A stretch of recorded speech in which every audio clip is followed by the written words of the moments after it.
Hello, hello, hello, hello, hello, ladies and gentlemen, Final Fantasy and Square Enix fans everywhere. We've got a very jam-packed show for you tonight here on the Fifth Dimension. Final Fantasy has literally just celebrated its 25th anniversary for Final Fantasy VII in such a big way, with multiple announcements, rounding out half of a year of wild reveals when it comes to Final Fantasy 16, Kingdom Hearts 4, and now the future, looking into the past of Final Fantasy VII. And here with us today, a very special guest, a very special friend.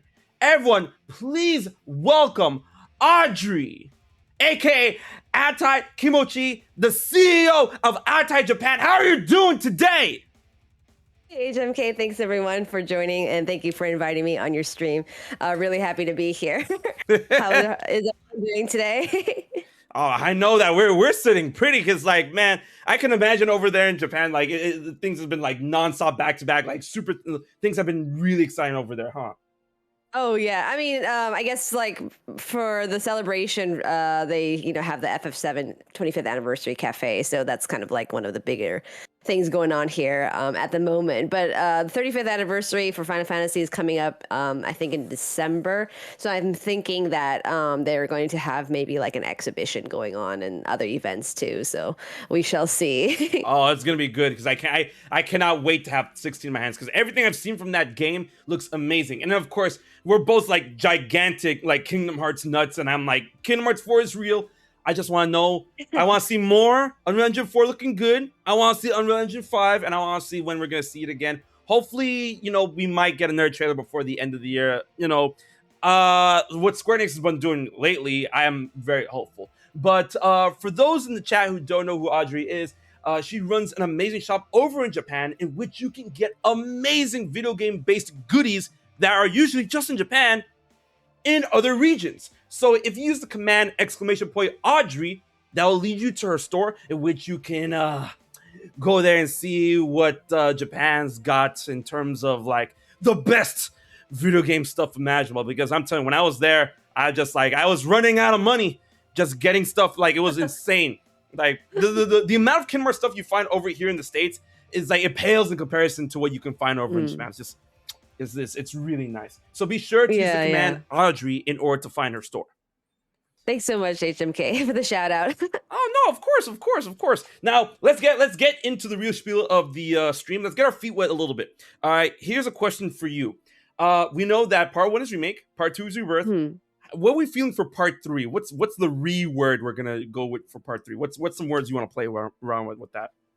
Yeah, so yesterday I was asking people like what they think part 3 would be, and I think it for sure is going to be a re-word. But what I thought was interesting, so like it seems that the dev team enjoys having a word that also has double meaning in Japanese, and then it is an English word, so like remake is like remake, and that's like obviously like remake, but it is also kind of like and then making whatever the game or the story or whatever. And then so like the next one is rebirth, right? So in Japanese is a dibasu, so reverse can also be like pronounced or read as reverse. Ooh. So like reversing the timeline or whatever. Like there's more of a meta explanation for that, and it's a wordplay that they incorporate for sure. Like and I know that reverse rebirth is actually a Chain of Memories game, the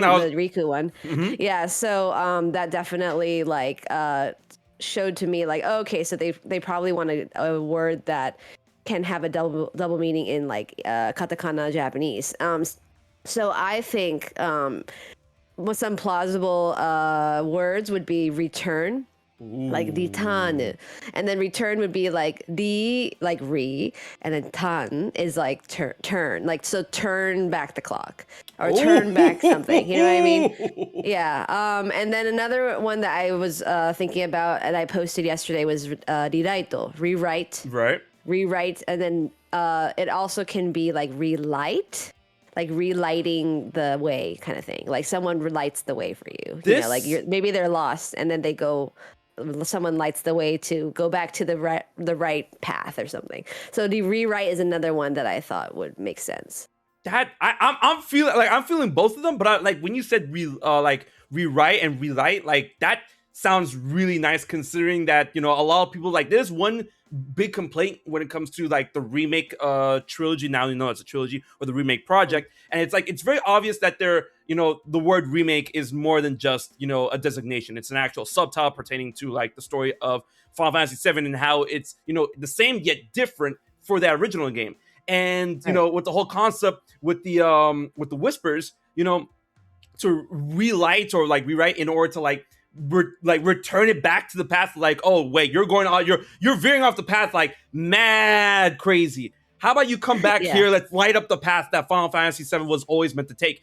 I like that. For the third one, that one's really nice because I was only playing around with low level brain activity when it comes to like, you know, rejuvenation or renewal or anything like that. But now that you've like, you know, put it out there as like, oh, the double meaning when it comes to both English and Japanese speaking, just like that. Now that's the spicy part. Like, ooh. Right. Yeah, at first because I posted this like right after the stream, and then I was thinking about it, and then there's one user who mentioned like, oh, did you know that like rebirth actually has a double meaning? And I was like, oh, you're right, in Japanese. And then after that I was like, if that's the case, then I think yeah, like it has to have a double meaning. I mean, it doesn't have to, but like if the first two did, and especially since Nomura said in one of his interviews that the title remake is not actually what we think it is. Right. And I think it was a interview from Ultimania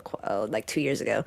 And since he did say that, it made me think like, okay, all of the words will also have some kind of double meaning, perhaps. And also, like, stylistically, I don't think the word can be long that it will, like, touch the meteor in the title. Because, like, all of the words so far are fitting underneath the like, Fantasy 7 part. And it's, like, rebirth, remake. It, like, just brushes on the meteor logo. Right. So I think if they made it like longer, like for example, like I don't know, like Revolution or something like that, it would not. Yeah, it would look really awky. Yeah. Yeah, so I think it has to fit in that space next to the meteor on the right, underneath the FF7 title. So that after I thought about that, I was like, okay, then like another thing I thought of was like Requiem, Requiem, because like kind of related to Dirge of Cerberus. Like I really thought that Reunion was going to be the last one, but that became Crisis Core. Right. So I think that yeah, Return and Rewrite definitely makes sense with the double entendre, but aside from that, I have to think of it a little bit more and see like if there's any other like Japanese words that can fit in there as well.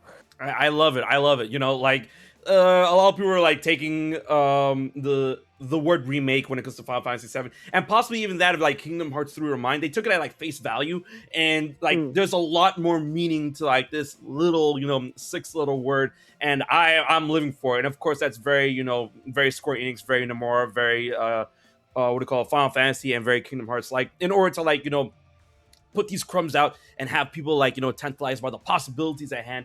And I'm loving where the story is going for like Final Fantasy Remake, and from what we see from Final Fantasy Rebirth, from the trailer at least, I am liking this idea of like what's real, what's not. Because I mean, of course, from the original Final Fantasy VII, you know, at this point in the story, sorry, spoilers, you know, this goes into the idea of like Cloud questioning himself. Is like, oh, is he real? Is he, you know, is he a failed clone of Sephiroth, which he turns out not to be? Is he like, you know, is he Zack? Is Zack him? You know, but you find out later down the line, it's just, you know, what happened to Cloud is what happened to Cloud.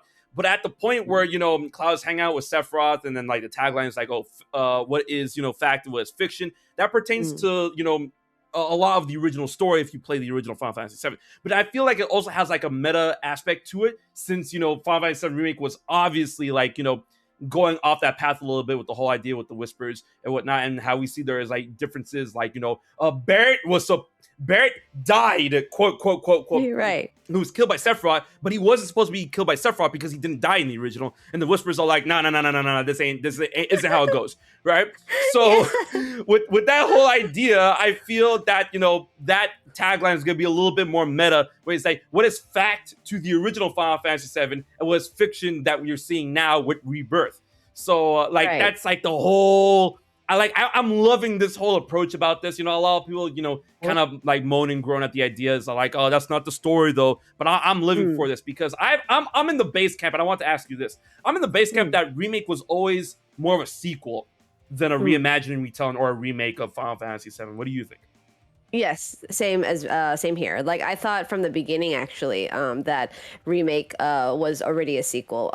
I mentioned this like a couple times in the past, but like when for me, where I like suspected it was in I think it's chapter 3 or something, after you get out of the Mako reactor and you're like walking Midgar slums and you run into Sephiroth.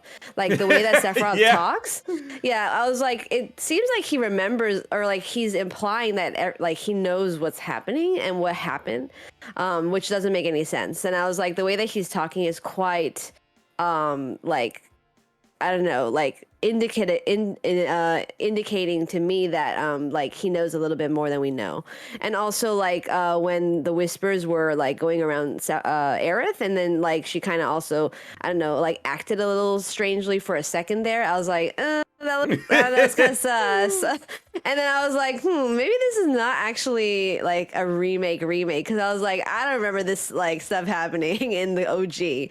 So yeah, for me, I thought like from the beginning that it was already going to be like a sequel. And I actually don't mind. It's just like, I know a lot of people don't like it because they, I guess, you know, they meaning like the devs and whoever kind of like did false marketing for it. But Right. I mean, you know, it is what it is, and it's quite obvious to me that the game is veering into a different direction, especially, you know, with Zack coming back or whatever that was in the Rebirth trailer. So I think like you just kind of have to accept that there will be some changes. Right, because I mean, at the same time, I know people are getting mad at the devs. It was like, oh, you know, false advertising this Remake, and I had to explain to a couple of my friends, is like, why is the story different? I'm like, hey, listen, all right, you know, the Part 1 Remake still follows the, like, you know, the same story structure of how 7 went down. It's just that they took obvious deviations with the whole idea with the Whispers, with the idea that like, oh, they're trying to retain the timeline. That's obviously what the role of the Whispers was. Which, by the way, 2 things about that.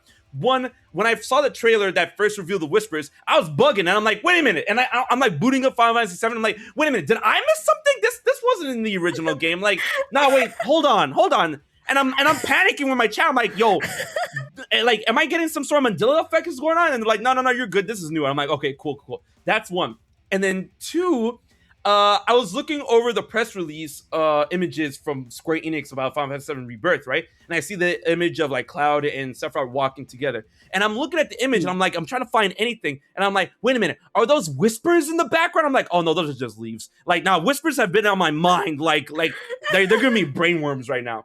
So yeah, I mean, like, so when I was watching the trailer yesterday, at first I was like, wait, why is Sephiroth joining our party? And I was like freaking out for a second there. And then I was like, it's the Nibelheim flashback. Okay, gotcha. Yeah, but that wasn't Nibelheim. It could also be, right? Yeah. I mean, it looks like they're walking towards the mountain area. Yeah, it looked like they were reactor. going towards to me, it looked like they were going towards the northern crater. And I'm like, people were like, because it could be Nibelheim, because I mean, of course, this is like the remake, and Nibelheim is probably gonna look better. Right. And I'm right. At first, like, I was freaking out too. And I'm like, wait a minute, what's the party? And they're like, oh, someone didn't play 7. I'm like, no, I know about the Nibelheim flashbacks. Like, but like this doesn't feel like that, because I mean, we've seen how flashbacks run in Remake. Like, we get that little hazy static effect or whatever. But this looked really clean. Like, to me, it was like, you know, Sephiroth was just like, you know, bugging Cloud in his head or something like that. So it seemed, I don't know. It seemed, like you say, it seems very sus. But to continue. Oh no, sorry. I was just saying that in the Rebirth trailer, like for a second there, I was like, oh, Sephiroth is joining our party. What the fuck? But then after that, it was like, oh, okay, wait, Nibelheim flashback makes sense. And then, but then I guess like you mentioned that, like, you know, we know what the Nibelheim flashback was, but I suppose when you see it in the, like good HD quality graphics like this, they can make it whatever they wanted to make it, right? So that's why it feels fresh, but it's actually still kind of nostalgic. But I did also notice in the trailer that there's a lot of feathers floating I was around in about to the bring that up. I was about to bring that, but go yeah, in ahead. the Go ahead. trailer.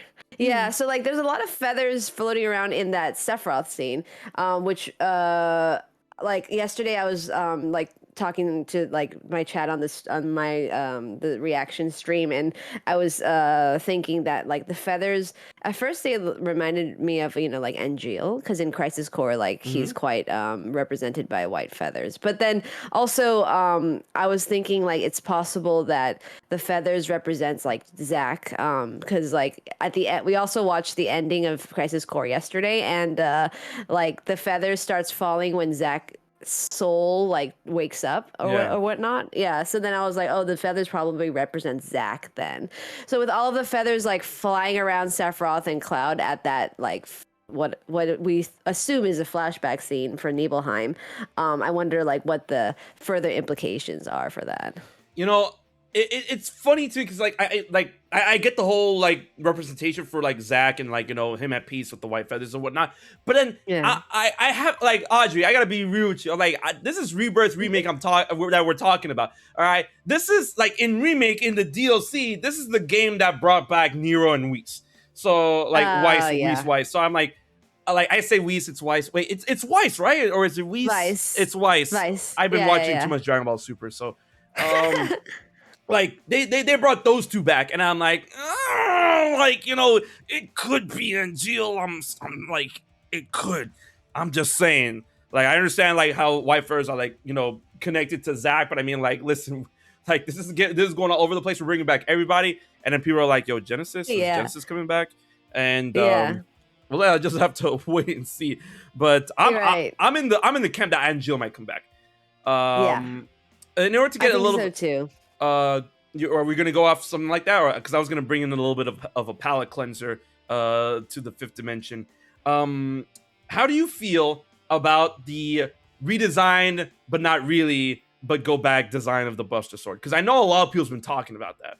Oh, right, right. I mean, I personally am on the bandwagon that anything that's related to FF7R, even the acronym, is related to the FF7R timeline or whatever, like, timeline stuff they have planned for this game, for the story. So, like, FF7R is also in the Crisis Core acronym that Square Enix yesterday they tweeted an official like, oh, use these hashtags, everyone, and then like Crisis Core is CC FF7R, and I was like, okay, I mean, yeah, like makes sense because the last word is reunion, but why is it called reunion? Right. Like, why couldn't they just call it like FF7R remastered? Because like Crisis, sorry, not Crisis Core, but Chrono Cross got a remaster, and it was like, I guess that one was also called like Chrono Cross Radical Dreamers, right? So like it could be that it's just a remaster, and they improve the graphics and whatever. But because FF7R is what it is right now, and we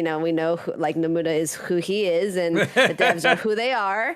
I think that there's some like connection to it. So I think probably I mean, this is just like my speculation, but maybe at the end of the Crisis Core Reunion remake or remaster, what have you, there might be some kind of like secret ending or whatever that connects to FF7 Remake's timeline, and kind of explains a little bit further what exactly is happening to Zack. I mean, like, we do know in the end of FF7 Remake that we defeated the Whispers, and that's why Zack's alive, right? Or at least that's what it implies. But I think there's a lot of opportunity to kind of like lead into Rebirth with Reunion. So yeah, actually, like now that I think about it, like the reunion is it's interesting that they chose the word reunion, because I wonder if it's because of we are reuniting with like Angeal, Sephiroth, Genesis, and then by extension they go back, or they come into Rebirth from that. Like they reunite and then they are reborn. Right. So something, I guess, like symbolism or foreshadowing or whatnot would make sense. And I think that, like, yeah, the word reunion is kind of, I don't know, indicator that there might be something different in the ending. Like, I don't think they're going to change the ending where like Zack dies or anything, but I think they might have something at the end, like of the credits or whatever, that's like, oh wait, but actually, and then lead into, yeah, FF7 Rebirth. Kind of like what Kingdom Hearts does. Like they Right. always have a secret ending that leads to the next installment. So something like that. Right. I know I definitely go along with that because I mean it's like very weird that they go along with that naming convention. I mean they could have just left that name alone, but nah, they had Right. to, add reunion to it. And, Right. the game itself, Square wants to call it like a really, really good remaster. I'm like, those are completely new models, and those models are very much, akin to the remake art style that we're dealing with right now with Remake and Rebirth. And Right. I'm definitely, keen on, having that somehow connect to Remake or Rebirth. But my idea is that they might add something more in a playable sense to the end of Reunion, kind of like how Mm. they added Future Connected to Xenoblade Chronicles Definitive Edition. So maybe Mm. just like a small extra playable segment after you beat the game that leads Mm. into Rebirth and Remake and all that good jazz. That's what I'm thinking they're Mm. gonna do. You know, Right, right. Yeah, and I mean going back to the thing about the Buster Sword looking different. I know that like in the previous like I don't know, several years ago or something, they the devs or I think it was the devs had some kind of interview saying like, oh yeah, like we wanted to switch the Crisis Core sword to the Advent Children's sword for like continuity purposes. right. And then like so I think like it's possible that yes, it's just like, oh, they are going to switch the sword just to make it like for continuity. But I think that there's something a little bit more than that, right? So because of that change that we see in Crisis Core Reunion, it does make me think that yes, like what you said, there is something connected to Rebirth, and it possibly could be something that's like an additional gameplay, like what they did for Near Replicant when they Ooh, remade yeah. well, yeah, they kind of remastered it, I guess, remade it. And at the end of Near Replicant, there's like a new segment where you play as sorry, there's like spoilers, but like you play as Kaine, Mhm. and yeah, it kind of connects to Near Automata as well, and 2B and 9S's children form show up. So like that was not in the original Near Replicant, right? So I think that's something that could definitely happen in Crisis Core Reunion. Like they have a little additional segment that happens at the end where you can play it, and it it's like maybe no more than 30 minutes or something, but that definitely will yeah, like tie things together. I think I'm pretty sure that even like the placement of the announcements yesterday, where Crisis Core was right before Rebirth, I think like it kind of, I just it's for me it seems like it's going to tie into Rebirth. Right. I definitely feel that. And for those in the chat that are wondering, it's like, no, I don't mean like an ending segment like Halo Reach where you have to survive, but then Zack gets smoked anyways. And no, I'm not talking about like, oh, who are you going to play as in that final segment? You're going to play as Zack because as we know, that's what I'm talking about, why Reunion could possibly relink or reunite what Rebirth and Remake. Obviously the game is going to end how it ends, and we all know how it ends, right? But then there could be like a additional segment where like, oh, what if fate didn't take that path? And then you possibly could play as Zack smoking all of those Shinra grunts, and it shows how he Mm. survives, because we do know in Mm. Remake and Rebirth, he survives, right? And Mm. then Right. possibly at the end of that segment, because we saw that in the Final Fantasy VII Rebirth trailer, at the end of Remake, that Zack and Cloud were trying to make it back to Midgar. And then it's insinuated by the end of Intergrade that Zack does make it back to Midgar. He's looking for Aerith, but then he just says Aerith, and then we don't know what happened to Aerith. It's like, did Aerith die in Zack's place in that timeline? We don't know. That's a lot of questions that have to be answered, I feel, that could be answered in Reunion leading into Rebirth to, as a nice primer, which I definitely recommend getting, picking up Reunion, because Crisis Core is a very fun game. If you like Kingdom Hearts, then you're going to love Crisis Core if you haven't played it. And I don't blame you for not playing it, because it was like stuck on the PSP for like more than 10 years. So this is really nice. Yeah. Going off into the next segment, when we're talking about new possibilities for, added content to familiar stories, let's talk a little bit about Ever Crisis before we get back to Rebirth. Ever Crisis, if you guys don't know, Ever Crisis is the mobile game in which it's going to have playable, and I found it super cool, playable episodic, rundowns of like everything in Final Fantasy VII's compilation outside of Remake. So that includes Final Fantasy VII, Advent Children, Before Crisis, Crisis Core, and Dirge of Cerberus. But in this latest trailer that we got at the 25th anniversary, we saw a segment in which we see Sephiroth, at the good old Nibelheim barbecue.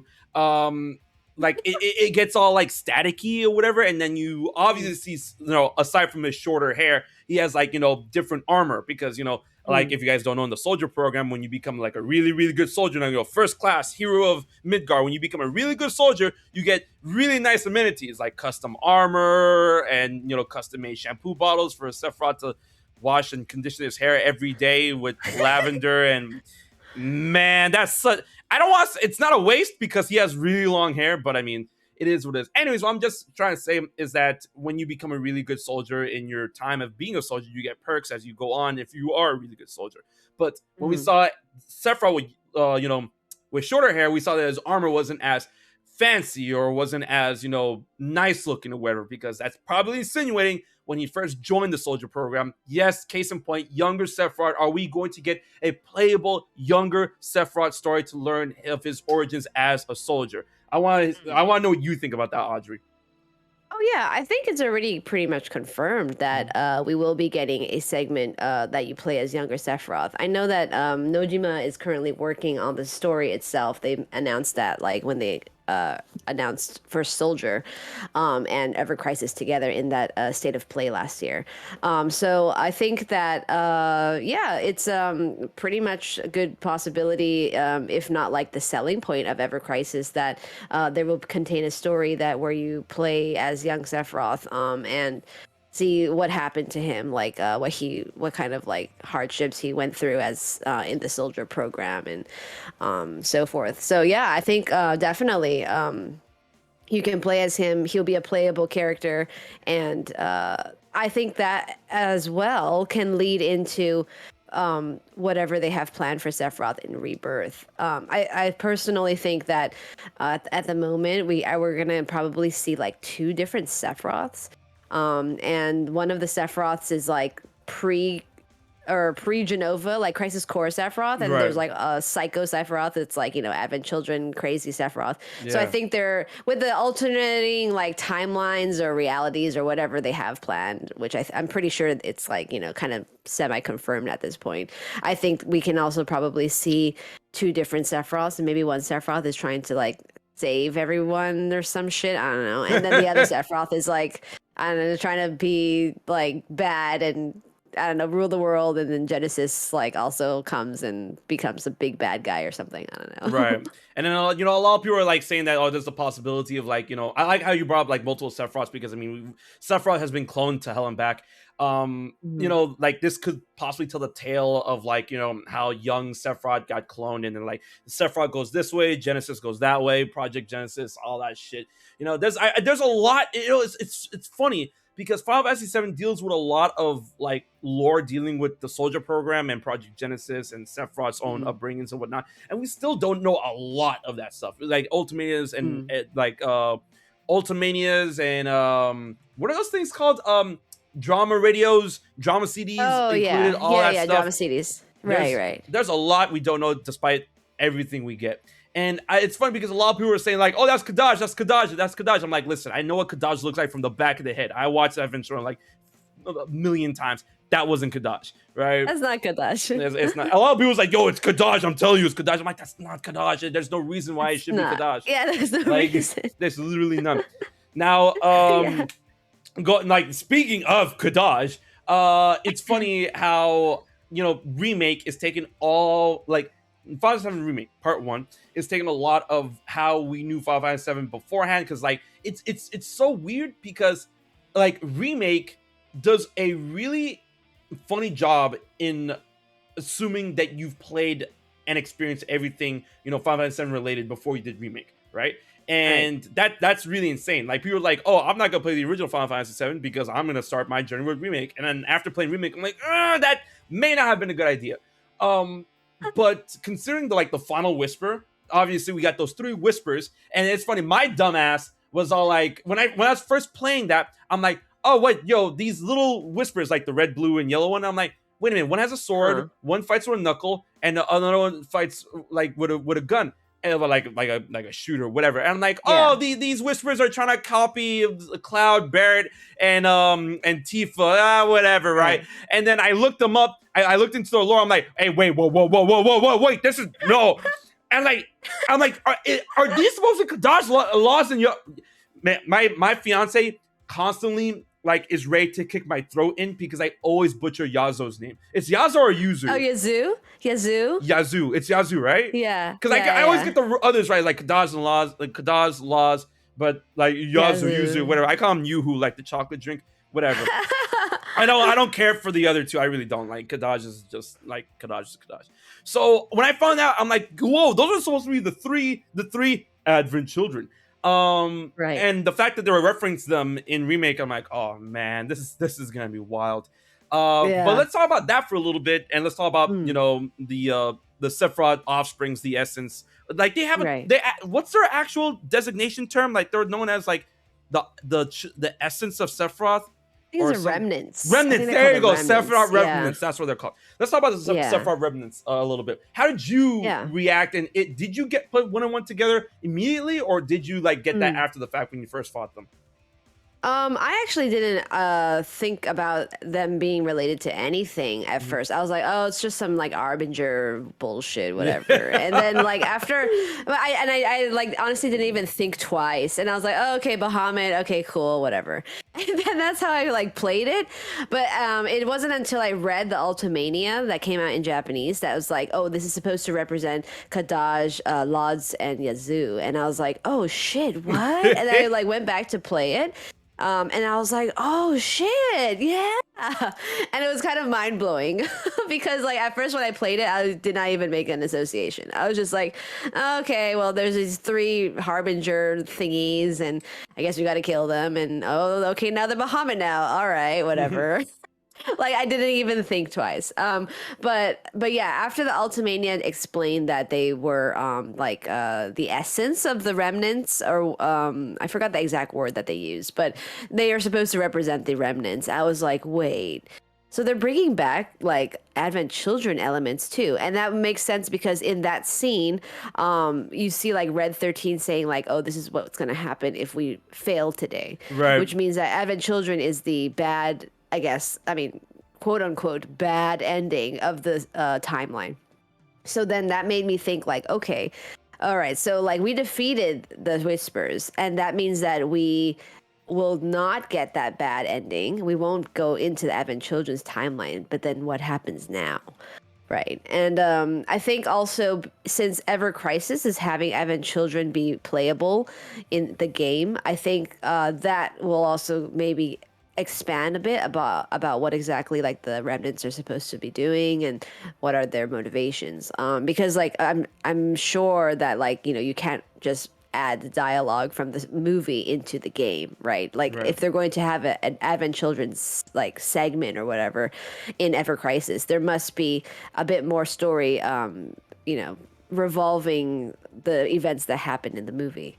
So that's going to be quite interesting to see. I'm like, for Ever Crisis, I'm quite excited to watch or play Advent Children and First Soldier specifically. Like Crisis Core and the OG and Before Crisis, I am of course excited for it. But like I have played and or like read the entire scripts for it, reading pretty much like the Before Crisis script.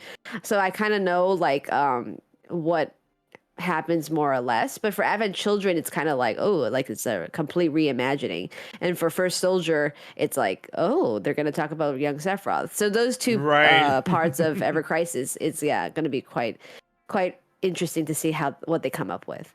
Oh man, I'm so excited. Like I was actually most excited because I know a lot of people, like before they announced Crisis Core, the game a couple of days ago, I'm like, oh, that's cool. A lot of people are going to be able to play Crisis Core. Oh, that's cool. A lot of people are going to be able to play Before Crisis. That's neat. That's awesome. But I'm like, Advent Children playable. I'm like, what? That was the thing I was most hyped for. I'm like, yo, playable Advent Children, let's go, man. Yeah. A lot of people's like, ooh, the Geostigma, and I'm like, man, I love that movie. That movie's great. I love that movie. Man, that movie is amazing.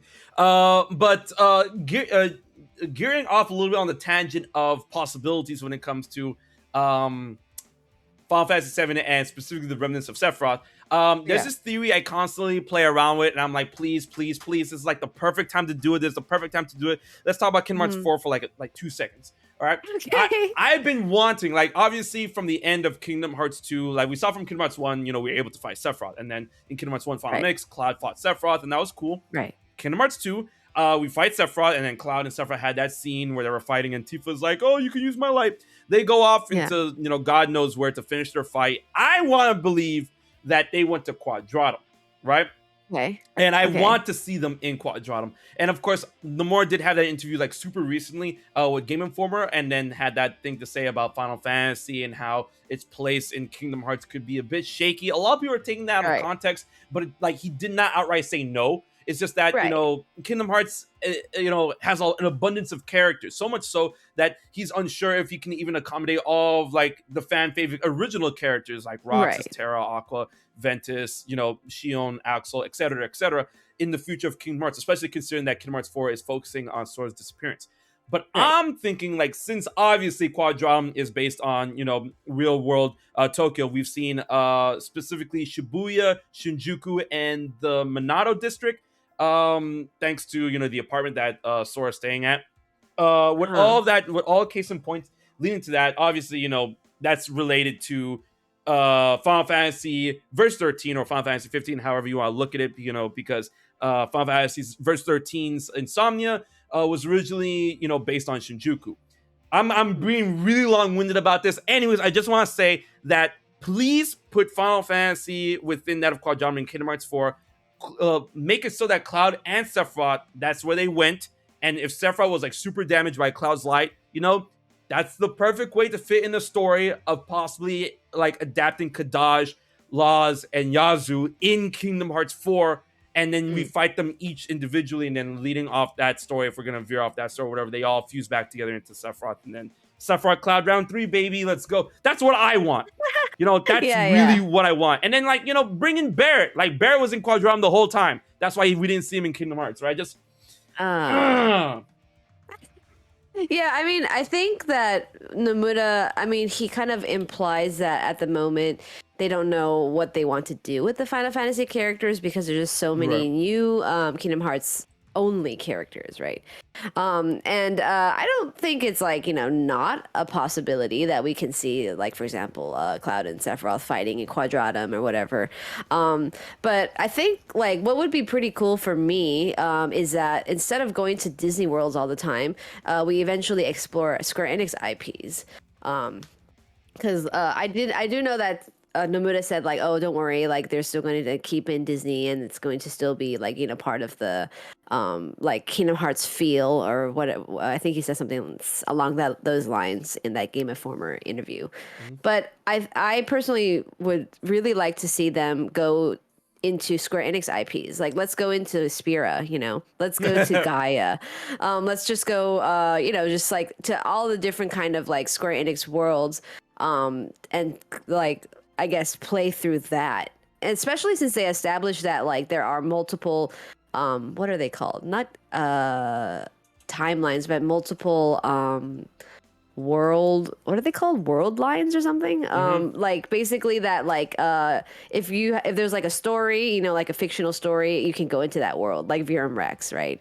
And I think that since they introduced that concept in the Toy Story world, I was like, okay, well then that means that everything can be played.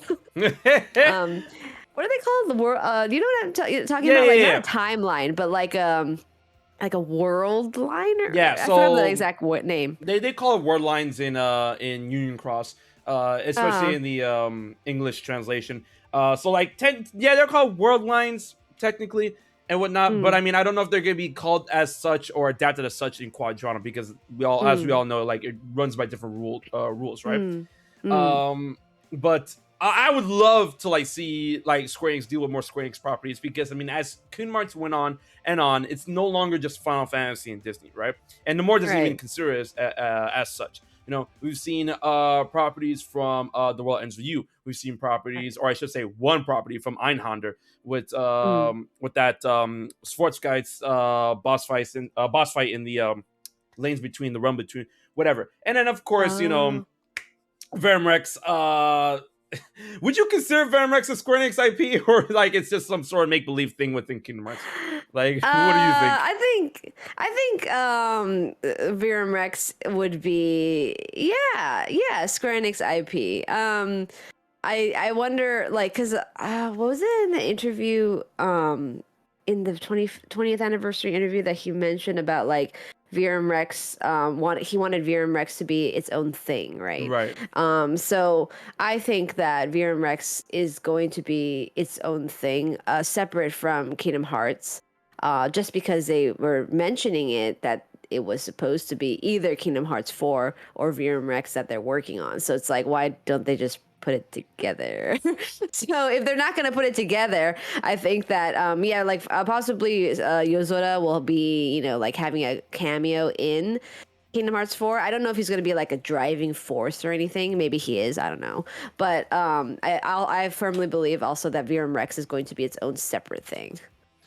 I really hope so, because like I'm in love with the concept of Yozora. I'm in love with the concept of like bringing back whatever thought process or concepts from verse 13 into Kingdom Hearts. I'm in love with that, and like I'm kind of I wasn't heated because I'm glad we're getting Kingdom Hearts 4. I was kind of heated that Yozora didn't show up in the trailer, and I'm like, okay, come on, we all know he's here, we all know he's somewhere. Where he's at, bring on Yozora.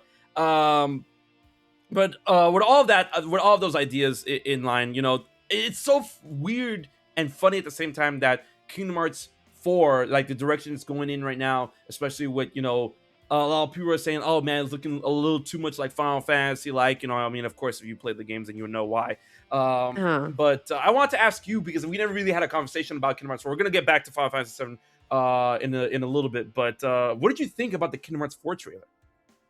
Oh, I personally thought that, like, I mean, it was freaking awesome, super hype, but there are some parts I was like, whoa, this looks like it needs some work. I feel that. I definitely feel that. Yeah, but like, I think it's because Nomura explained that they didn't want things to leak and so forth, so that's why they kind of preemptively announced it, which I think it was good timing though, because it's for the 20th anniversary, right? But I was just like, I mean, it looks really good, but I'm just very curious how the Unreal Engine 5 is going to look on Kingdom Hearts, because like that's going to be pretty insane, right? Because we saw Rebirth's trailer, and I'm pretty sure that Rebirth is on. It was made on Unreal Engine 5. Oh yeah, I'm sure it's gonna be 5. Yeah. Yeah, so that looks fantastic, right? So I think that if they're developing Kingdom Hearts 4 on Unreal Engine 5, that's going to be pretty mind-blowing. I mean, like, we know that there's most likely going to be a Star Wars world, right? More likely, yeah, that forest area like looks so good. So I'm just thinking like, wow, it's gonna be amazing, I think. I am so excited for Kingdom Hearts 4 and all the possibilities at hand, especially like, not only in terms of story, not only in terms of presentation, but in terms of gameplay, especially with like, the scrap and build mechanic, Sora using a giant drill against that amazing looking dark side. I just like this is happening, right? And of course that trailer could explain a lot of things, but I would love to keep talking about Kingdom Hearts 4, but you're not here for that. You're here for Final Fantasy VII. So let's go back into the idea of Rebirth, Reunion, Ever Crisis, and all that good jazz for the 25th anniversary. Now, I was personally shocked that, I'm so glad that this game apparently is coming out next winter. I was insanely shocked at that release date. A lot of people were actually like, oh, why not sooner? I'm like, whoa, like, what do you mean, why not sooner? Not only are we getting Crisis Core like this year, we're getting 16 in summer, and then that winter, we're getting 7 Rebirths. Like, hello? That's crazy. I know. Like, I was always in the camp. I'm like, yo, guys, if they're gonna show up part 2, we're not gonna see that shit until like 2025. Because I was always under the assumption that like they're not gonna release 16 and then have it released in not even a year, not even 2 years. But now now Square Enix is planning to release them in the same fiscal year. I'm like, that is actually insane. So let's talk about that release timing. How do you feel about like winter next year? I know, right? Like, so that was like my first reaction actually when I heard that it's coming out winter 20, or it might not be winter 2023 per se, but like next winter. So like I think it's Well, I suppose that because this fiscal year, from March 2023 to 2022 to April 2022 to March 2023, because of the 2022 fiscal year, doesn't really have any big AAAs coming out for Square Right. Enix, at least as far as we know at the moment. They don't have anything planned. It seems that what I think is that they tried to kind of make up for it by having two AAAs, really big AAAs, come out in the next fiscal year, which makes sense. I think, like, business, financially, like that makes a lot of sense. Yeah, definitely. It's just kind of surprising that they did that, but I think also it might be one of the lingering effects of COVID, delaying Right. stuff. Because I know that FF16 was supposed to apparently come out this year, but since it had like various hurdles that it had to go across, that it was pushed back. And then since Forspoken is coming out this year, and I know that Square Enix, like, probably wants it to be a really big hit IP that can go forward, by itself, like its own series or something. Right. Because Forspoken is a new IP that's coming out. I think they're kind of like banking on that this year, and they want to focus on that only, which I think that makes sense as well. But because of that, it also creates, like a bit of a backlog. I think that plus COVID caused this like backlog. So now, by having the 2023 fiscal year have two major IPs come out, I think it sorry, not IPs, but two major AAA titles come out. I think it is, kind of surprising. What was the last time this happened? Let's think. When FF7 Remake came out in 2020, that was pretty much the only game that came out, right? Right. Yeah. Yeah, and then before that, in 2019, Kingdom Hearts 3 came out, and I Yep. think that was pretty much the only game for that as well. So I guess, like, with given that kind of like track record, I guess, like, ideally they wanted to bring out one big AAA every year. But then they also sold their Western Yeah. A big ton of companies, their right? own IPs. Yeah. Right. So I think, like, previously with those Western IPs, they probably thought like, oh, okay, well, whatever we don't have that's from the Japanese side IPs, we will make up with the Western IPs. But if it wasn't doing as well, then I guess that's why they sold it. But since they have sold that now, I think that gives them a lot of freedom, with budget and so forth, to go forward with their own IPs that they know will definitely generate money, right? So, like, Final Fantasy, obviously, Kingdom Hearts, and I think like Dragon Quest is huge, right? And then Nier is also, like, Getting very there. popular right now. Yeah, so, like, I think they have more budget to spend on their own IPs. So, on that same note, we might be getting, like, way more Final Fantasy stuff or way more Kingdom Hearts things that we wouldn't even think about, right? But now that they have that freedom, I think, yeah, maybe we will see more and more the AAAs coming out at the same time, and I am totally fine with that. Yo, big same, big same. Especially like, well, I mean, yeah, big same to the idea that, like, yeah, bring on more games. I can't wait to play more games, but I got a backlog myself. But speaking on Yeah. Forspoken for a little bit, I really like what the direction of where the game's going, and I want Mm, to be like, I want to be like 100% hyped for it.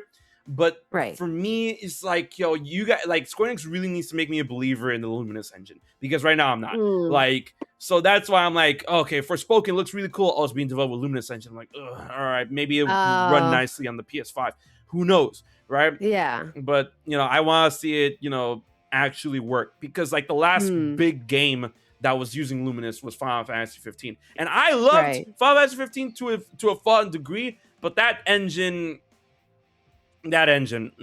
all I gotta say about that engine. I'm just saying, like, when looking at other video game engines, like the RE engine is what Luminous engine wanted to be, but isn't. I So mean, yeah. I mean that. Well, Final Fantasy V came out in 2016, right? So that's mhm, 6 years ago, and mhm. I think that there has been, like, much improvement in graphical quality and um, technology since then. So I don't think that it's gonna, like, run janky or anything. But I also know, or like, I don't know if I've read this somewhere or heard this Mhm. somewhere, but that FF15 was a bit, like, preemptively released as well. That's why Yeah. they had, Mhm. like, a lot of bugs and so forth. So Yeah, I mean, like as long as they have like their quality checks and stuff like done properly, that the debugging and stuff for the game is done properly, then I think it doesn't really matter, like what engine they're using or so forth. As long Right. as the experience, like the playable experience, player experience, sorry, is good quality. Like I think that's that's pretty. I think it's a good selling point, to um have, well, at least for me, Forspoken looks very, very like realistic and super pretty. So I think that alone for me, like I'm down to play it.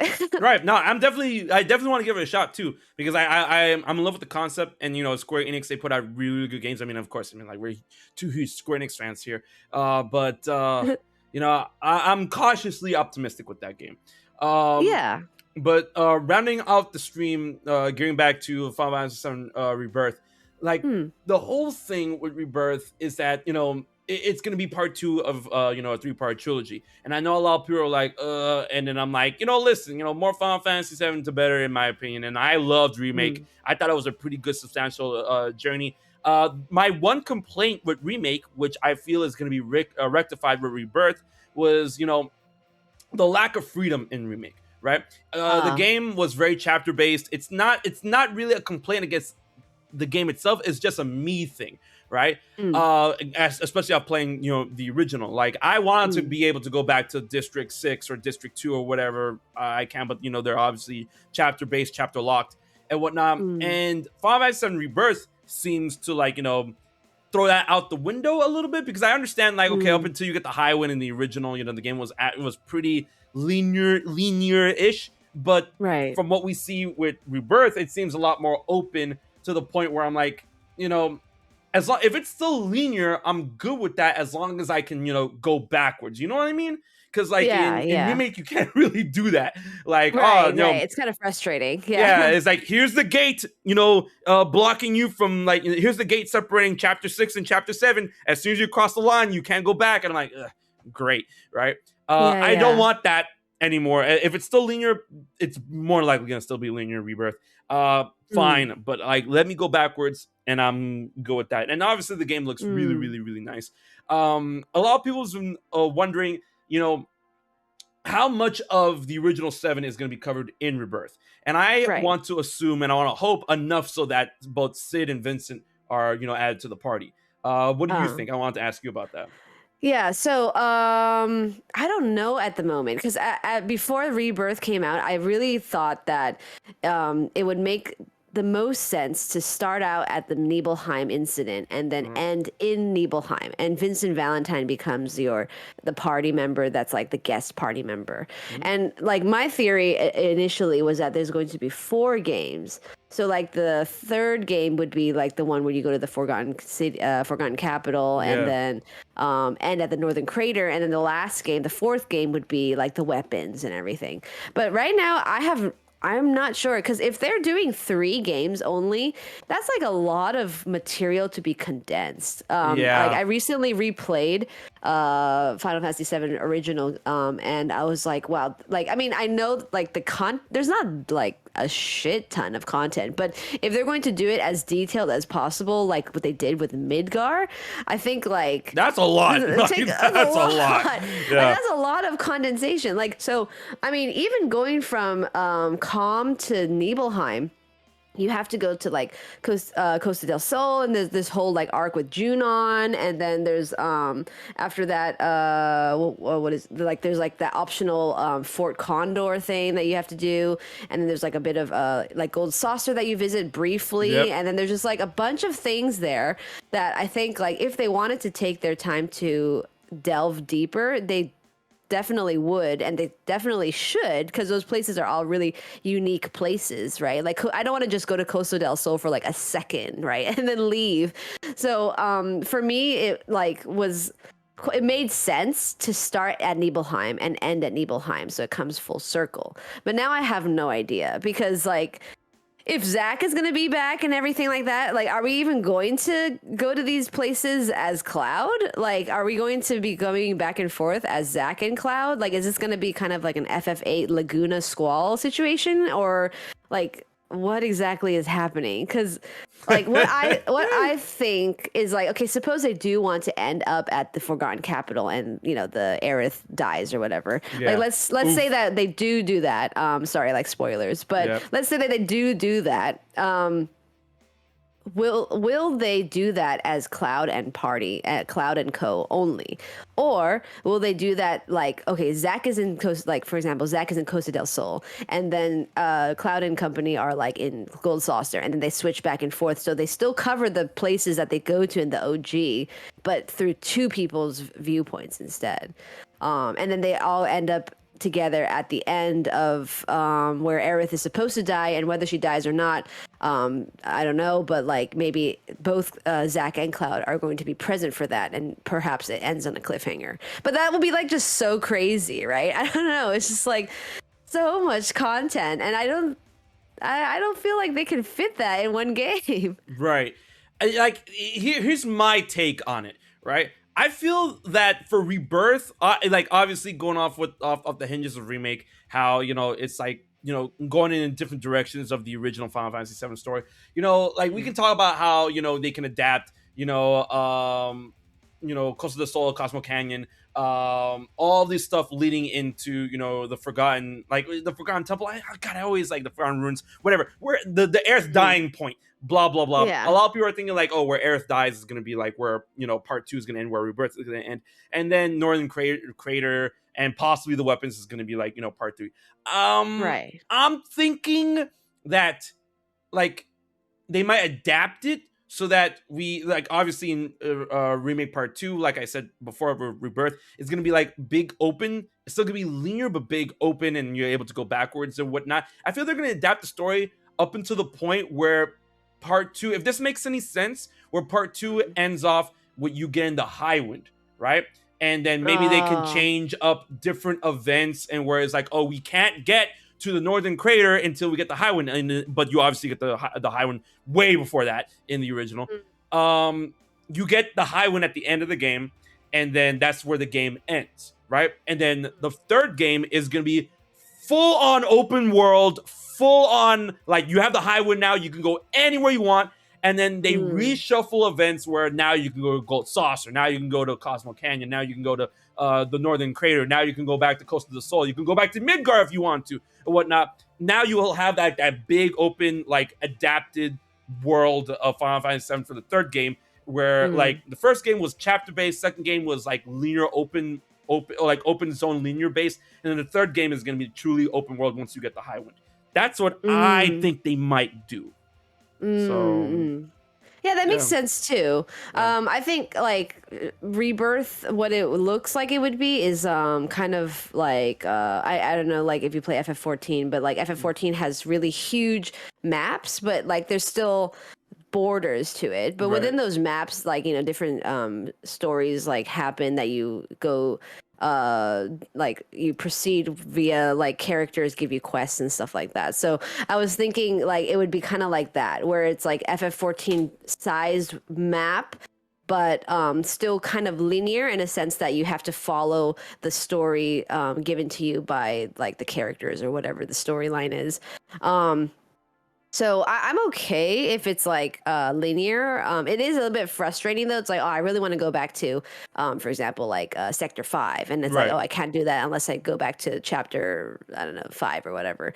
Or I think it was chapter 9. But anyway, yeah, so like that stuff, it's kind of difficult to say because if they did the first one in chapter base, it might be a little strange if they change the format like out of nowhere, but I don't know. Like it depends on what they do for Rebirth. But it looks like in that scene where Sephiroth and Cloud are walking, it looks like the same system as Remake, which there's a goal, and you're like following that goal walking point. So I think it's still gonna be pretty linear in the sense that like it would be story based, but maybe they also give you like freedom to do whatever you want to do in that zone. like what like I mentioned, like FF14 has like a huge map, and there's different characters who have different like side quests or quests that you have to do. So it's kind of like that. But I mean, I'm looking at the picture with Sephiroth and Cloud walking, and like that zone looks gigantic, Yeah. right? But I don't know how much you can actually explore.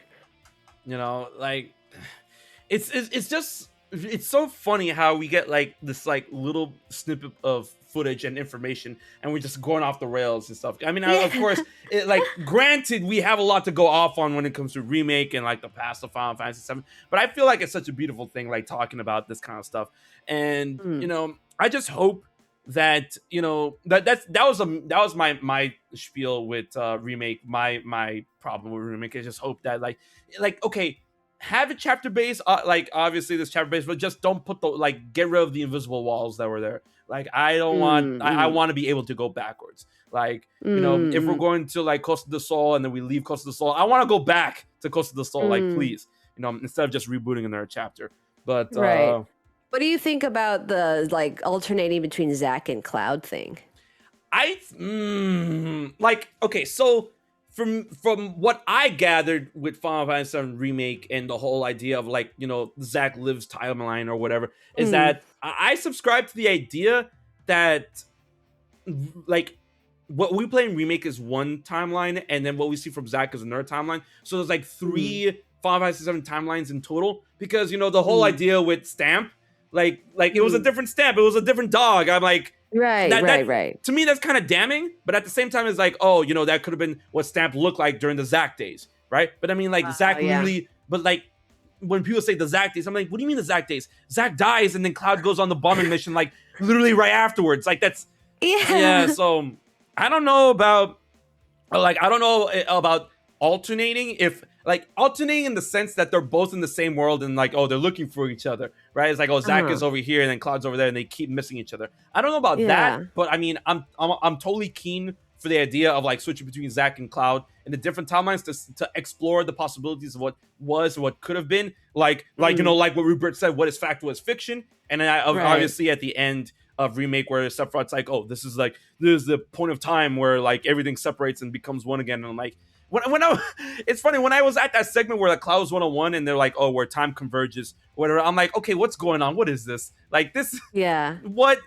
Like my mind kind of collapsed on itself. I need to play that part again. But I definitely have to play the ending again. But I think that Sephiroth is definitely extremely cryptic in this game, in this remake world or whatever. So I think probably so something is going to be revealed in Rebirth that's gonna like blow our minds, just like how stuff was revealed in Remake at the end that blew our minds. So it's just like we can, you know, you could talk about it endlessly. Definitely. And you know, I wish I could talk about this endlessly, but we are actually at time now for the fifth dimension tonight. But it was a blast. It literally passed by like in a second. This was actually one of the most high octane episodes I've ever done in like a long ass time. So I want to thank you for that. Thank you, Audrey, for being here. Yeah, no problem. Thank you for having me on. It was super fun talking about FF7 and a little bit of Kingdom Hearts, because I know, you know, I know how much you love that game. Of course, it was that's my game right there. Now before before I toss everyone to the wind, Audrey, you want to let them know where they can find you, find your stuff? Just go. The floor is yours now. Oh, sure. Thank you guys so much for tuning in today. I am active on Twitter. I have a lot of like content that I post about various translations of news and fandom related things. I live in Tokyo, so I also post a lot of like events and stuff that I go to. And if you're interested in video game merchandise, specifically for Final Fantasy or Kingdom Hearts, feel free to check out aitaikuji.com. It is the e-commerce store that my company owns. And if you have any questions with stuff, or if you want to chat about lore and stuff, I'm always also streaming as well, and I might be doing a theory stream for FF7 Rebirth sometime this weekend, and you can catch me on the same handle, Aitai Kimochi, on Twitch as well. So thank you guys so much for tuning in today to HMK's Fifth Dimension, and it was super fun. HMK for thank you so much for doing this as well. I had a lot of fun doing it. Oh no, it was really cool. It was really awesome, and it was so great to finally talk to you. You know, beyond that of Twitter. And thank you so much for being here. And thank you so much for being such an amazing person. And thank you so much for all of the amazing work you do for the community on Twitter and Twitch and stuff. Because honestly, we would be lost without you. That's like, and that's the godful truth. Oh no! I mean, one thing that I guess we didn't really touch upon is the cafe, FF7 Cafe. That it is still happening, and I noticed though that there was a ton of like Crisis Core posters and like also Dirge of Cerberus and Genesis like pictures everywhere. So I was like, oh, maybe there's something related, you know. But thanks again, HMK, and I'm happy to be here anytime you want to talk again. Just let me know, and yeah. Oh, definitely. Thank you so much for the offer, and I can't wait to hear more from you and from Square Enix when it comes to Final Fantasy and Kingdom Hearts. Now, I know, right? Before I toss everyone here to the wind, the Fifth Dimension is not only a podcast I do, it's also a Twitch stream I run of up and coming streamers. So let's see who is currently streaming right now, and let's show them our love, and let's make them let's make their day right now. Let's see. Let's go ahead and raid Jashish. Jashish is currently just chatting, but Jashish is known for doing a lot of Final Fantasy and a lot of Kingdom Hearts content. So let's go ahead, raid them, and show them our love. And everything is going to be good. It's going to be grand. But once again, thank you so much for joining us on this explosive episode of The Fifth Dimension. We will see you guys next Friday for the next episode. And until then, always remember, be brave, dive deep, and enter the Fifth Dimension. We will check you guys later. Thanks so much.